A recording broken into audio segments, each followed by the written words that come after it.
Stepney's visit to Sir Topham Hatt's railway was coming to an end. "We shall miss you," said Sir Topham Hatt. Then he turned his attention to all the other engines. "My railway is very busy, and I'm pleased with you, but you need help.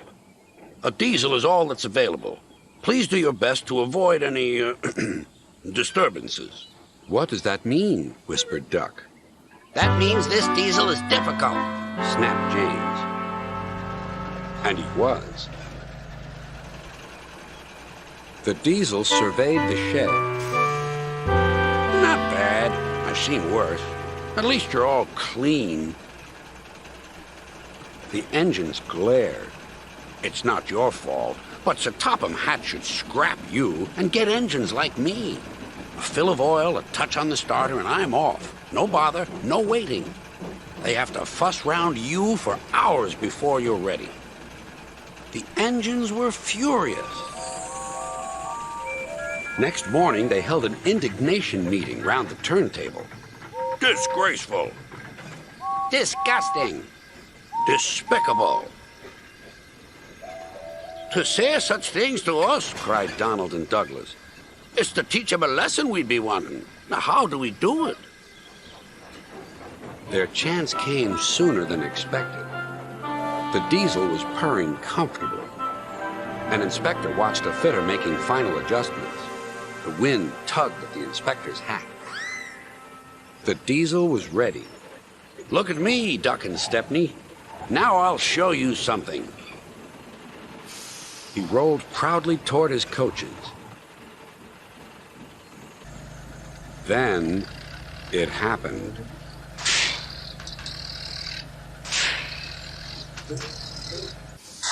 Shaking and spluttering, the diesel stopped.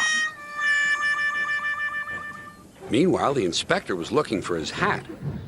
The diesel seethed with fury as Duck and Stepney pushed him back to the shed.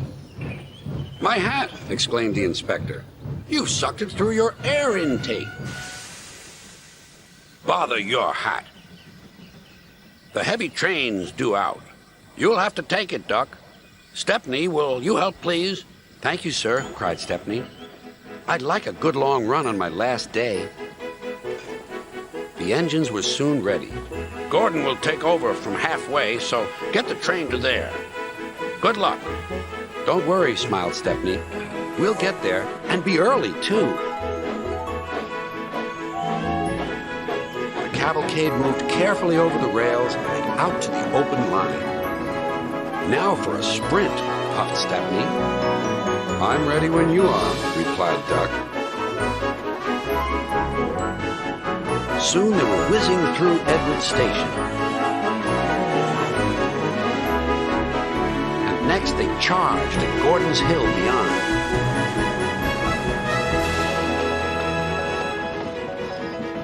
They felt the drag of the heavy coaches here. It was hard work.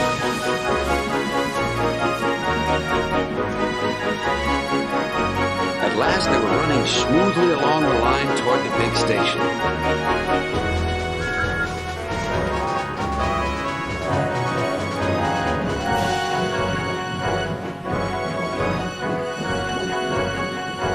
"Hello, you're early," said Gordon. "That's one in the headlamp for old Diesel. James says he's sick as boiler sludge and sulking in the shed. Serves him right for saying we're out of date." And Gordon chortled away. Next day, everyone came to say goodbye to Stepney. "Come back and see us soon," whistled the engines.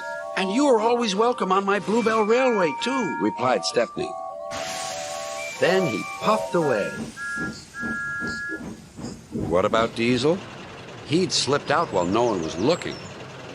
But he left two things behind: a rather nasty smell and a battered bowler hat.